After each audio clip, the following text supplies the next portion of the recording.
পুরা কিশোরগঞ্জ জেলা ছোট ছোট গ্রাম নিটলি অষ্টগ্রাম করিমগঞ্জ তারাল এটা আপনাকে একটু দেখাবার চেষ্টা করুন ইনশাল্লাহ। প্রকৃতি যেমন রং বদলায় তেমনি বদলায় কিশোরগঞ্জ জেলার হাওরের লোক। বর্ষাকালে মাইলের পর মাইল জলরাশিতে ভরা এই হাওর শীতকালে পরিণত হয় সবুজ গাছে মোড়া বিচ্ছিন্ন মাঠে। সময়ের সাথে সাথে এই মাঠ ঘাট সোনালী শস্যের চাদরে ঢেকে যায়, এক এক সময় এক এক রূপে। গ্রাম বাংলা আর সবুজ প্রকৃতি যদি আপনার ভালো লাগে তবে শুধু বর্ষাকাল নয়, যে কোনো সময় আসতে পারেন। এই কিশোরগঞ্জের হাওর ভ্রমণ হতে পারে এক দারুণ অভিজ্ঞতা। শুকনো মৌসুমে নৌকার বদলে এই সড়ক পথে মোটরসাইকেল বা প্রাইভেট কারে সরাসরি যাওয়া যায় মিঠাবন ও অষ্টগ্রাম। ভ্রমণ গাইডের জন্য আজকের পর্বে থাকছে কিশোরগঞ্জ জেলার মিঠাবন অষ্টগ্রাম হাওর ভ্রমণের বিস্তারিত। একদিনে কি ঘুরবেন, কোথায় থাকবেন, কোথায় খাবেন, থাকতে চাইলে কোথায় থাকবেন, ভ্রমণ গাইডের জন্য থাকছে খুঁটিনাটি তথ্য। কিশোরগঞ্জ জেলার নিকলি অষ্টগ্রাম মিঠাবন ও ইটনা উপজেলার সবটুকুই হাওর অঞ্চল। বর্ষাকালে এই হাওর এলাকা পরিণত হয় সমুদ্রে। ছোট ছোট গ্রামগুলি যেন দ্বীপের মতন বেঁচে থাকে। বর্ষা শেষ হলে আস্তে আস্তে পানি কমতে শুরু করে, শীতকালে পুরোটাই শুকিয়ে যায়। শীতের শুরুতে প্রকৃতি মিলে ধরে এক ভিন্ন রূপে।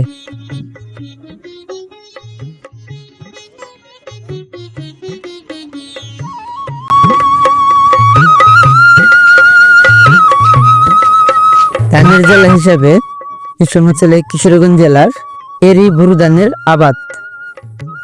শীতের সকালে সূর্যের আলো ফোটার আগে কুয়াশাকে সঙ্গে করে ওঠা হাওর জনপদের সন্ধ্যা অবধি চলে কৃষকের কর্ম চাঞ্চল্য।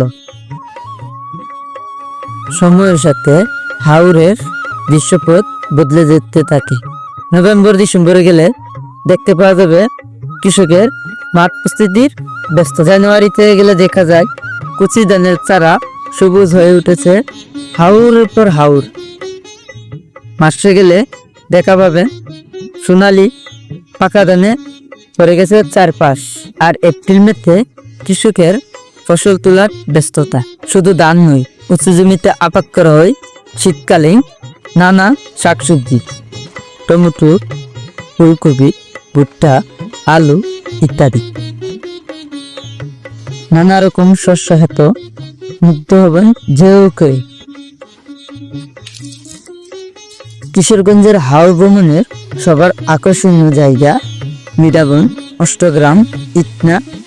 হাওর রুটে দুই দিকে যত দূর চোখ দেয় সবটুকুই সবুজ প্রান্ত।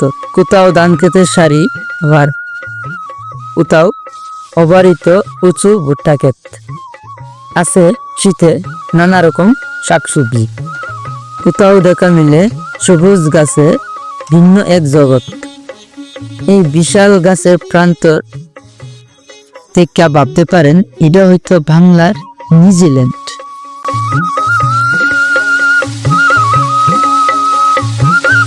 সবুজ প্রান্তর ছেড়ে বুড়ো মহিষ ঘুরে বেড়াচ্ছে।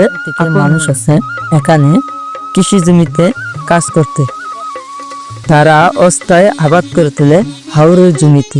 এখানে তাদের হাওয়া দাওয়া তাহা তাদের সংসার। ফসল তোলা শেষে বর্ষার আগে সবকিছু গুছিয়ে চলে যাবে তারা নিজ গন্তব্যে। জিরাতি নামের এই জীবনযাপন আপনাকে অবাক করে তুলবে। শীতে অন্যরকম আকর্ষণ হল হাওরের অতিথি পাখি ফানকুড়ি, বালিহাঁস, বিভিন্ন পাখির ডাক কিচিমিচি যোগ হয়। বর্ষা শেষে পানি শেষ হয়ে গেলে সাবমার্সিবল রুটগুলি বেসে ওঠে। এই সময় নদীগুলাতে ফ্রি চলাচল করা শুরু হল। তখন মোটর বাইক ও প্রাইভেট কার নিয়ে সড়ক পথে চলাচল করতে পারবেন। ইটনা অষ্টগ্রাম মিটাবন। ডিসেম্বর থেকে জুন মাস পর্যন্ত ফ্রি চলাচল করতে থাকে। দুটি জনপ্রিয় পথে মিটাবন অষ্টগ্রাম যাওয়া একটি হলো কিশোরগঞ্জ সদর থেকে করিমগঞ্জ ফালিহলা ঘাট। সেখান থেকে ফ্রিতে বা নৌকায় নদী পার হয়ে চলে যেতে পারবেন মিটাবন। এই পথে দুটা নদী ফ্রি দিয়ে পার হতে হবে। মিটাবন থেকে হাউল রোড দিয়ে যেতে পারবেন অষ্টগ্রাম বা ইটনায়। নিজস্ব বাহন না থাকলে কিশোরগঞ্জ শহরে একরামপুর বাস স্টেশন থেকে একটা সিএনজি রিজার্ভ করবেন, অথবা বালিকলা ঘাট থেকে বা মিটাবন থেকে অটো রিক্সা ধরতে পারবেন বা মোটরসাইকেল লইতে পারেন হাওড় রুট ঘোরার জন্য। যাত্রাপথে গ্রাম বাংলার রূপ দেখতে দেখতে আপনি হারিয়ে যাবেন প্রকৃতির মায়ায়। ঢাকা থেকে একদিনেই ঘুরে যেতে সম্ভব, তবে আপনার খেয়াল রাখতে হবে সময়ের দিকে। তবে আপনার খুব সকালে রওনা দিতে হবে। ঢাকা থেকে 11 সিন্ধুক ট্রেনে এসে বাজিতপুর স্টেশনে নামবেন। তারপর আপনারা এখান থেকে অষ্টগ্রাম যাওয়া যাবে। তবে ট্রেনে আসা যাওয়া আপনার হাতে সময় থাকবে খুবই কম। অষ্টগ্রাম বা মিটাবনের মোটামুটি দেশীয় খাবার হোটেল আছে। শীতের এই সময়টা হাওরের নানা রকমের দেশি মাছ পাবেন। তারপরে পাবেন স্থানীয়ভাবে পালিত হাঁসের মাংস। যদি রাতে থাকার প্রয়োজন হয় তাহলে মিটাবন বা অষ্টগ্রাম তাকবানুতে থাকতে পারে, বা মোটামুটি বাজেটের হোস্টেলও আছে থাকার জন্য। মোটামুটি বাজেটের হোটেল আছে, সেগুলিতেও থাকা যাবে। 800 থেকে 2000। ভাবতেই অবাক লাগে, বর্ষাকালে শুভ ভরে উঠবে পানিতে, গাড়ি চলার বদলে চলবে নৌকা। প্রকৃতির এই বিস্ময় সৌন্দর্য উপভোগ করতে যেতে হবে বর্ষাকাল আর শীত, দুই সময় যাওয়া উচিত।